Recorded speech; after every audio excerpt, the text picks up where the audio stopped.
প্রিয় অষ্টম শ্রেণীর ছাত্রছাত্রীরা, তোমাদের সকলকে আরও একবার শুভেচ্ছা জানাই তোমাদের এই ইউটিউব চ্যানেল রাইট টিউটোরিয়াল সেন্টারের পক্ষ থেকে। আজকের আলোচনার বিষয়টি হলো পশ্চিমবঙ্গ মধ্যশিক্ষা পর্ষদ থেকে দেওয়া সেপ্টেম্বর মাসের জন্য ইতিহাস বিষয়ের মডেল অ্যাক্টিভিটি টাস্ক পার্ট 6 সেসব প্রশ্নের উত্তরগুলি খুব সহজ, সরল ও পয়েন্ট ভিত্তিক আলোচনা করা হয়েছে এই ভিডিওটির মাধ্যমে। তাই তোমরা ভিডিওটি স্কিপ না করে প্রথম থেকে শেষ পর্যন্ত অবশ্যই দেখতে থাকো, কারণ এই সব মডেল অ্যাক্টিভিটি টাস্কগুলি তোমাদের জন্য খুব খুব গুরুত্বপূর্ণ। আর অষ্টম শ্রেণীর ভূগোল বিষয়ে মডেল অ্যাক্টিভিটি টাস্কের প্রশ্নের উত্তর ভিডিওটি পেতে হলে আমি ডেসক্রিপশন বক্সে লিঙ্ক দিয়ে দেবো। তোমাদের প্রয়োজন হলে তোমরা ভিডিওটি অবশ্যই দেখে নিও। তাহলে আজকের আলোচনাটি শুরু করলাম।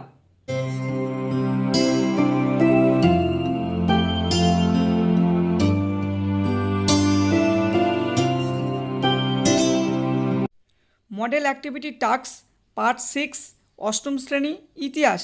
এখন তোমরা মডেল অ্যাক্টিভিটি টাস্কটি খুব ভালোভাবে দেখে নাও এবং প্রত্যেকটি প্রশ্নের মান কত নম্বর রয়েছে সেগুলিও তোমরা দেখে নাও। তারপরে আমি প্রশ্নের উত্তরগুলি নিয়ে আলোচনা করছি। 1 নম্বর প্রশ্নটি হলো সঠিক তথ্য দিয়ে নিচের ছকটি পূরণ করো। প্রতিষ্ঠান, প্রতিষ্ঠাতা, সময়কাল। প্রতিষ্ঠানের ঘরে রয়েছে জমিদার সভা, ভারত সভা, ইন্ডিয়ান লীগ। দেখো আমি নিচে তোমাদের জমিদার সভা বলে, প্রতিষ্ঠাতা এবং সময়কাল বলে দুটি পয়েন্ট করে উত্তরগুলি লিখে দিয়েছি। তোমরা এই উত্তরগুলি খাতায় ছক কেটে ছকগুলির মধ্যে এই উত্তরগুলি তোমরা লিখে দিও। দেখো এখন তোমরা উত্তরগুলি: জমিদার সভা প্রতিষ্ঠাতা রাজা রাধাকান্ত দেব, দ্বারকানাথ ঠাকুর ও প্রসন্ন কুমার ঠাকুর।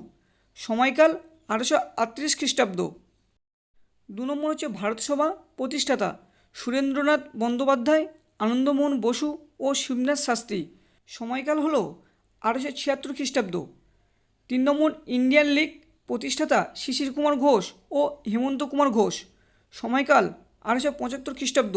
তোমরা তাহলে এই উত্তরগুলি খাতায় ছক কেটে ছকের মধ্যে এই উত্তরগুলি তোমরা তাহলে লিখে নিও।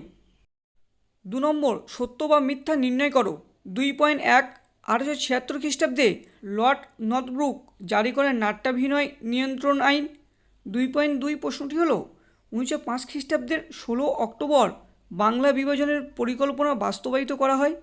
2.3 পাঞ্জাবে লালা লাজপত রায়ের নেতৃত্বে শিবাজি উৎসব চালু হয়।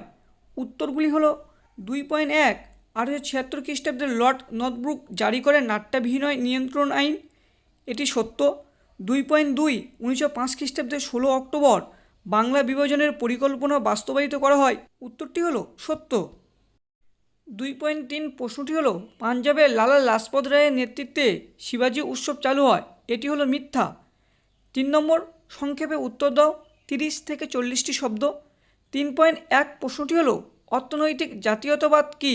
উত্তরটি হলো ব্রিটিশ ইস্ট ইন্ডিয়া কোম্পানির আমলে যে জাতীয়তাবাদী নেতাগণ ভারতের অর্থনৈতিক দুরবস্থার জন্য ব্রিটিশ সরকারকে দায়ী করে সমালোচনা করেছিলেন, তাদের এই বক্তব্য অর্থনৈতিক জাতীয়তাবাদ, ইকোনমিক ন্যাশনালিজম নামে পরিচিত।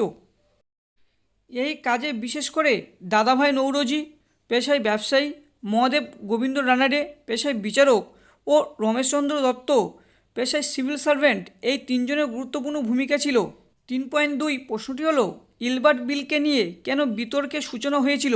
উত্তরটি হলো 1883 খ্রিস্টাব্দে বড়লাট লর্ড রিপনের আইন সচিব ইলবার্ট বিচার ব্যবস্থায় ইউরোপীয়দের বিচার সংক্রান্ত বিশেষ সুবিধা প্রত্যাহার করে একটি বিল বা খসড়া রচনা করেন, এটি ইলবার্ট বিল নামে পরিচিত।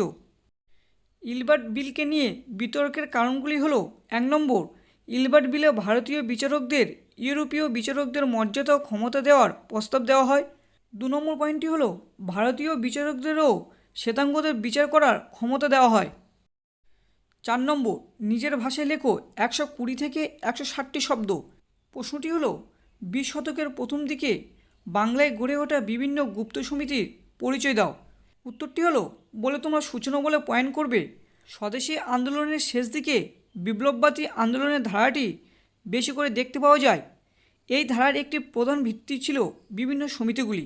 আপাতভাবে সমিতিগুলি শরীরচর্চার পাশাপাশি বিভিন্ন সমাজসেবামূলক উদ্যোগ নিত।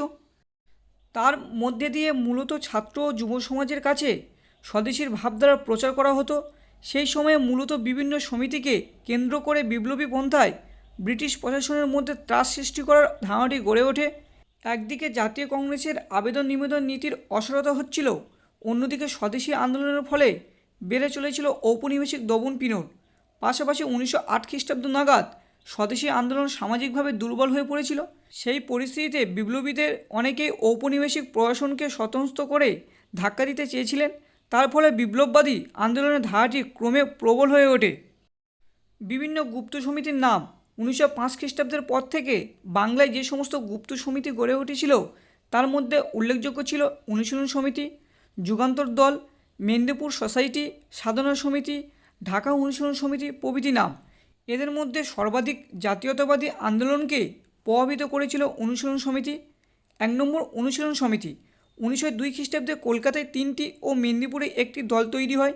এগুলির মধ্যে সতীশচন্দ্র বসু প্রতিষ্ঠিত অনুশীলন সমিতি অন্যতম বিখ্যাত প্রতিষ্ঠান। অনুশীলন সমিতির উদ্দেশ্য: 1 নম্বর শরীরচর্চা ও লাঠি খেলার মাধ্যমে যুব সমাজকে বলীয়ান করে তোলা।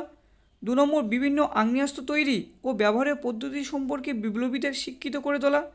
3 নম্বর সমাজসেবামূলক কাজকর্মের মধ্য দিয়ে মূলত ছাত্র ও যুব সমাজের কাছে স্বদেশী ভাবধারার প্রচার করা।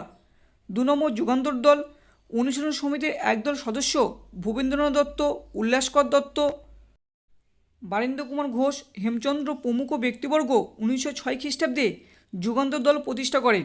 যুগান্তর দলের উদ্দেশ্য: যুগান্তর দলের প্রধান উদ্দেশ্য ছিল সশস্ত্র পথেই বৈপ্লবিক আদর্শ প্রচার। যুগান্ত পত্রিকা হয়ে ওঠে বাংলায় বিপ্লবী আন্দোলনের মুখপত্র। 3 নম্বর ঢাকা অনুশীলন সমিতি 1906 খ্রিস্টাব্দে পুলিন বিহারী দাসের নেতৃত্বে ঢাকা অনুশীলন সমিতি তৈরি হয়। ঢাকা অনুশীলন সমিতির উদ্দেশ্য বিভিন্ন রকম বিপ্লবী কার্যকলাপের মাধ্যমে ইংরেজদের মনে ত্রাসের সৃষ্টি করা।